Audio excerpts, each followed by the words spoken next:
Hello, hello. John chapter 5. Just running around trying to find a Bible. Got Bibles all over the place.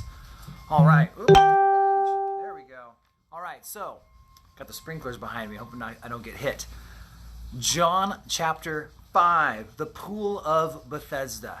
So, after this, there was a feast of the Jews, and Jesus went up to Jerusalem.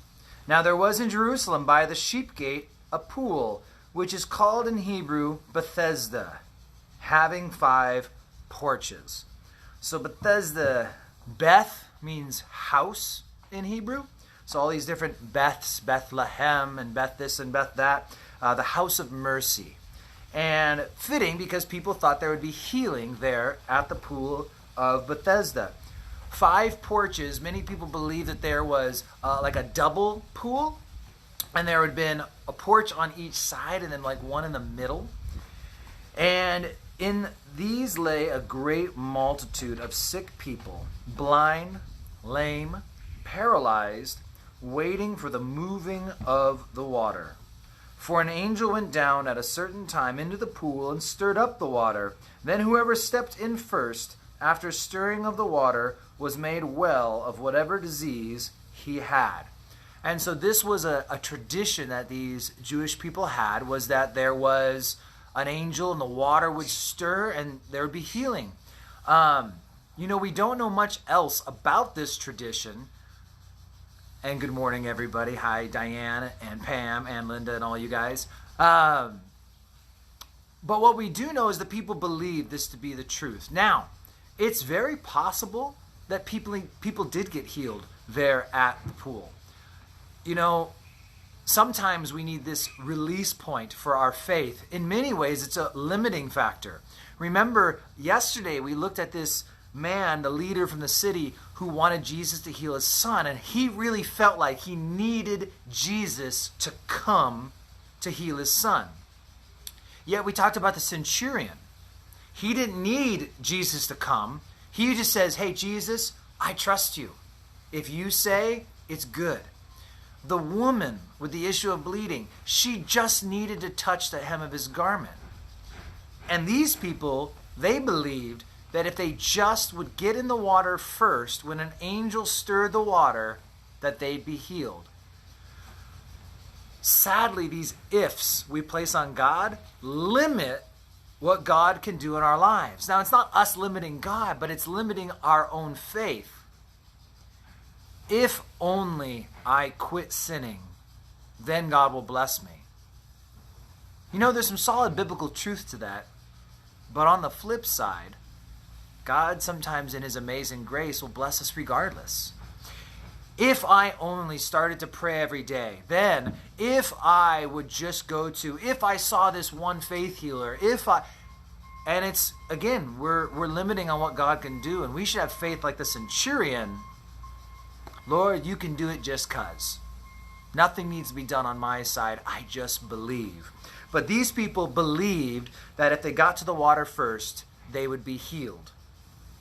Verse 5 says, "Now a certain man was there who had an infirmity 38 years.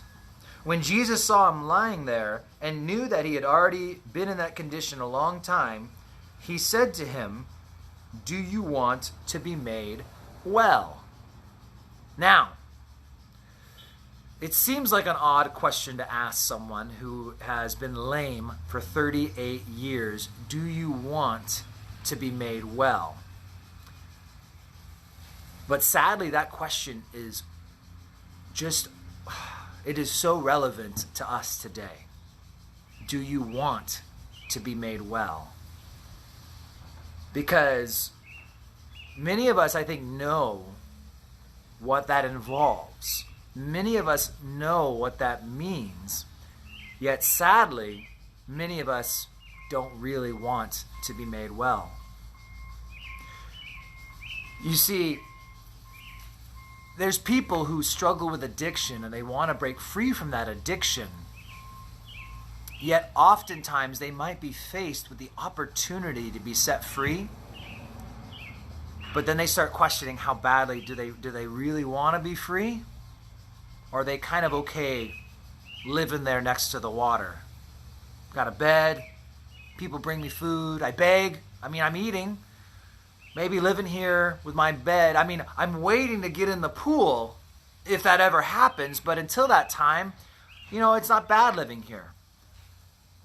We all know that reading our Bibles, that praying, and that going to church and having Christian fellowship, these are all things that bring healing to the believer. And then we experience lameness in our spiritual walk, yet we know, getting up early is a pain. We make it to church when we can, but there's all these other things. And then I feel so spiritually empty, and Jesus might ask you, do you want to be made well? Or is the current level of spiritual thriving satisfactory to you? Is this good enough? Or do you want to see true revival and a restoration of the joy of salvation in our hearts? Well, we might actually have to do the stuff that Jesus commands us to do. And so it's kind of funny how I flip it here from we don't want to put ifs on God, if then. But on the flip side, so often he gives us very clear instructions which we don't follow. And so balance that out in your walk. Remember that God doing a miracle, a healing, or anything in your life is not dependent on an if. Yet again, let us not assume that we can disregard the continual commands in the Bible. Be in prayer, be in the Word, be in this fellowship. Do not believe on your own strength, but lean on the Holy Spirit for strength. We have to believe these things to be true, and then we have to do them. And then expect that God will do a work. So he asked this one man, do you want to be made well? Now this was a pool full of people, but Jesus only seeks the one. And there might be a reason why Jesus only sought the one man. Maybe he knew the answer he would have gotten from all the other people around the pool. But to the one man he goes, I don't care about everyone else in the church. I don't care how you compare to all of them.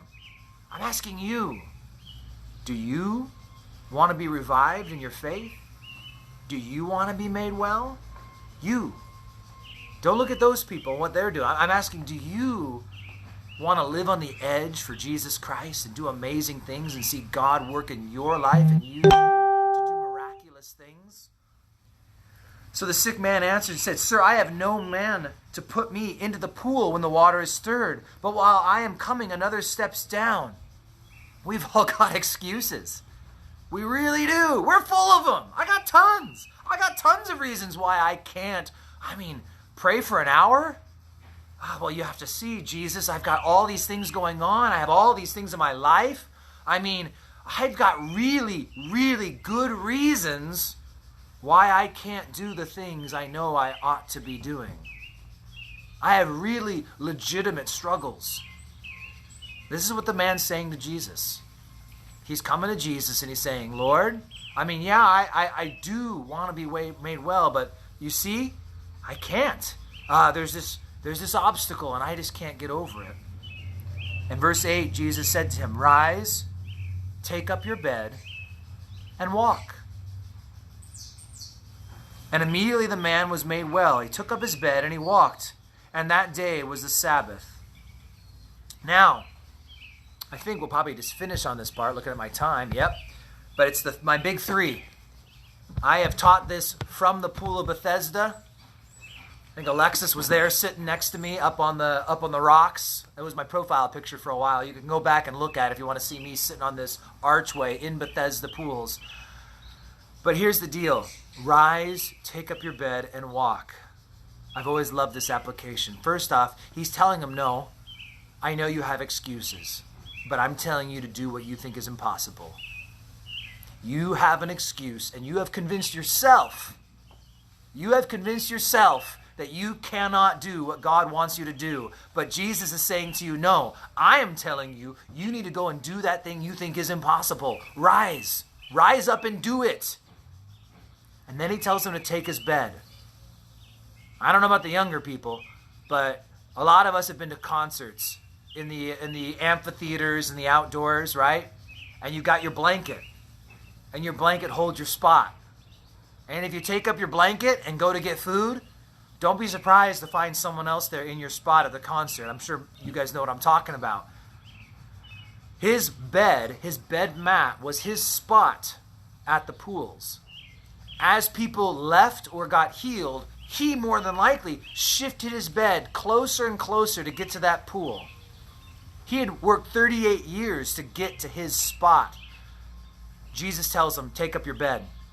Because I just told you to rise. You're going to do the impossible, and now I'm asking you to burn the bridges. You're going to burn the boats. You're going to land on enemy shores. You're going to burn your boats. You're going to have no way to retreat. Because what I'm asking you to do, I'm asking you to step out in faith and conquer this thing that's been in your life, but I'm telling you, you need to burn the boats. You cannot retreat from here. Whatever has been your way of retreat in the past, you need to destroy it. You need to get rid of it because it's time to start walking. It's time to start progressing. You've been sitting here by the pool for way too long.